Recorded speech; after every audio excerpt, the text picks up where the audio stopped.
무슬림들은 이슬람 발생 이전의 시대를 자힐리야라고 부르는데 자힐리야는 무지의 시대란 뜻입니다. 그 시대는 베두인족과 오아시스의 정착민들이 부족 단위로 공동 생활을 하고 있었습니다. 그들의 신앙 형태는 다신교였고 애니미즘 성격이 강한 원시적인 것이었습니다. 주후 70년경 예루살렘 성전 파괴 이후 유대인들은 오늘의 메디나와 예멘 등 아랍의 남쪽으로 이주했습니다. 아랍 북쪽에는 신학적으로 단성론자들과 네스토리우스파가 들어가 정착했습니다.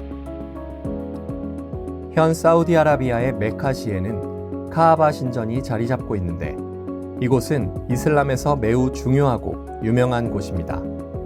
카아바는 알라만을 찬양하기 위한 최초의 건물로 무슬림들은 3000년 전 선지자 아브라함이 그의 장남 이스마일의 도움을 받아 카아바를 건축했다고 믿습니다. 카아바가 있는 메카는 북쪽의 시리아와 남쪽의 예멘 간의 거대한 대상무역 중심지입니다. 거대한 대상무역상들이 통과하면서 메카는 문화와 상업의 중심지로 번영했고 순례의 도시로 발달했습니다. 이슬람 이전의 이 지역은 다신론과 우상숭배 의식이 팽배했습니다. 무함마드 당시 카아바는 안팎으로 360여 개 우상들을 안치했다고 합니다. 이슬람은 18억 이상의 신도를 가진 종교입니다. 이슬람은 순종을 의미하는 단어이며 무슬림은 신에게 복종하는 자란 의미입니다. 무슬림들은 그들이 절대 진리를 가지고 있다고 여겨 이슬람 신자들이 다른 어떤 메시지도 받아들이지 못하게 합니다. 이슬람은 무함마드가 610년에 처음 계시를 받음으로 시작됐습니다. 그럼 무함마드에 대해서 좀 더 살펴보도록 하겠습니다. 무함마드는 어린 시절부터 종교와 영적 세계에 관심이 많았던 것으로 보입니다. 그러나 불행히도 그가 만났던 기독교인들은 이단 사상을 가진 사람들이었으며 무함마드는 그들의 영향을 많이 받았습니다. 그의 첫 번째 부인인 카디자도 기독교인으로 알려져 있지만 복음적인 사람은 아니었습니다. 그녀는 남편 무함마드가 영적 체험을 추구하도록 권유했는데 무슬림들은 무함마드가 특히 지브릴 천사로부터 계시를 받기 시작하면서 예언자로서의 정체성을 갖기 시작했다고 믿습니다. 무슬림들은 이 계시가 하나님으로부터 온 것이라고 믿지만 많은 목격자들에 의해 확인된 바를 분석해보면 그 계시들은 하나님의 천사로부터의 받은 계시라고 보기 어려운 특징들이 많습니다. 무함마드 시대의 사람들은 아랍 사막에서 고통을 주는 태양의 신보다 사람들을 지켜주는 달의 신을 더욱 숭상하고 그 신을 알라라고 부르기도 했습니다. 따라서 그 당시 알라란 단어는 같은 아랍어이지만 기독교인들이 하나님을 가리키는 알라와는 다른 개념을 가졌다는 것을 알 수 있습니다. 이제 무함마드의 배경을 좀 더 살펴보겠습니다. 무함마드는 주후 570년 사우디아라비아 메카에서 유복자로 태어났습니다. 그의 아버지는 그가 태어나기 2달 정도 전에 죽은 것으로 알려져 있습니다. 그의 아버지는 가난했지만 메카의 주요 부족 중 하나인 쿠레이시족에 속해 있었습니다. 무함마드는 그의 어머니 아미나가 6살 때 사망하자 할아버지 압드 알 무탈립의 손에서 자랐습니다. 그의 할아버지는 카아바의 책임자이며 메카의 추장이었던 것으로 알려져 있습니다. 무함마드의 할아버지가 사망한 뒤에는 삼촌 아부 탈립이 그를 돌봤습니다. 무함마드는 삼촌을 따라서 10대 초기에 시리아 대상과 함께 다른 여러 지역들을 다녔습니다. 그 당시 그는 그의 출생지인 히자즈에서뿐만 아니라 대상 여행 중에 유대인과 그리스도인들을 접하면서 유대교와 기독교에 대해 많은 지식을 얻게 되었습니다. 그러나 불행하게도 그는 이 시기에도 복음적인 그리스도인들을 만나진 못했던 것으로 보입니다.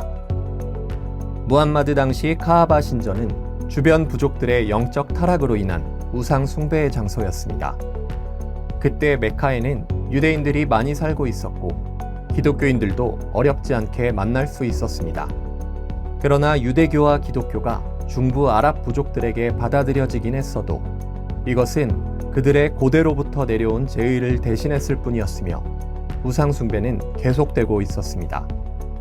이러한 사회 종교적 배경에서 무함마드는 빛과 진리를 찾으려고 노력했으며 명상과 기도를 위해 자주 히라산으로 가곤 했습니다. 무함마드는 자신이 히라산의 동굴에 있는 동안 환상을 봤다고 주장했습니다. 그때가 610년입니다. 그는 히라산에서 돌아온 지 1년 만에 자신을 신에 선택된 예언자로 선언했습니다. 그는 613년부터 622년 메디나로 이주하기 전까지 9년 동안 메카에서 자신의 메시지를 전파했으며 이때 많은 지지자를 얻게 됩니다. 그러나 하나의 종교가 태동하면 다른 기존의 신앙들과 마찰을 일으키게 되듯이 결국 그는 자신의 부족인들로부터 죽음의 위협을 받고 622년에 메디나로 도피해야만 했습니다. 무함마드의 피신을 헤지라라고 하는데 이는 이슬람 달력의 시초가 됩니다. 그 후 무함마드는 메디나에서도 많은 추종자들을 얻고 630년에는 자신의 부족인 쿠레이시족에게서 메카를 빼앗기 위해 메카를 점령하며 이후 모든 아라비아에서 예언자로 인정을 받게 됩니다. 632년 6월 그가 죽을 때까지 짧은 10년의 기간 동안 사막에 거주하는 아랍의 베두인 부족들 대부분은 이슬람의 예언자와 동맹을 맺고 충성을 서약했으며 이로써 이슬람은 아라비아 반도를 넘어 계속해서 확장할 수 있는 기반을 갖췄습니다. 무함마드의 가르침은 이교도들의 우상 숭배를 배격하고 있습니다. 무함마드는 유대교와 기독교의 영향을 받음으로써 유일신 사상의 이슬람을 시작하게 됐지만 복음의 진리를 발견하진 못했습니다. 무함마드는 메카를 정복하고 메디나로 돌아온 후 2년 만에 사망했습니다. 무함마드 생존 당시에 그를 추종하던 자들은 그가 계시를 받아 낭송해준 내용들을 암기하고 있다가 필사했습니다. 그러나 무함마드 사후 그들이 암기하던 꾸란 구절들이 서로 많은 차이를 보여 혼동이 오자 사람들은 이것을 통일시켜 책으로 만들어야겠다는 결심을 하게 됩니다. 이러한 모든 필사본들은 후에 칼리프 우투만에 의해 통일됐다고 전해집니다.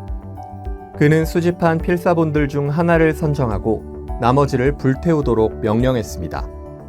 선정된 필사본을 여러 권 복사해 그 당시 이슬람이 통치하던 각 주에 보냈고 그것 이외에는 꾸란으로 사용되지 못하도록 금했습니다. 그러나 우투만의 꾸란 사본들은 지금은 하나도 존재하지 않습니다. 발견된 고대 꾸란 사본들도 서로 내용이 일치하지 않습니다. 현재 사용되는 꾸란 사본은 1924년 이집트에서 통일시킨 하푸스 꾸란이지만 이 외에도 현재도 일치하지 않는 아랍어 꾸란이 37가지 종류가 발견됐으며 지금도 계속 발견되고 있습니다. 무함마드 사망으로 이슬람 공동체는 첫 번째 위기를 맞고 곧 순니파와 시아파로 영구히 나눠지게 됩니다. 하지만 이슬람은 계속 전파돼 현재 58개국으로 확장됐습니다. 중동과 북아프리카의 아랍어권 22개 또는 23개국에 그리고 아시아를 포함해 비아랍어권 35개국으로 확장됐습니다. 이번 영상에선 이슬람의 시작과 발흥에 대한 역사에 대해서 알아보았습니다. 다음 시간엔 이슬람 신앙의 핵심인 5기둥, 오행에 대해서 알아보도록 하겠습니다.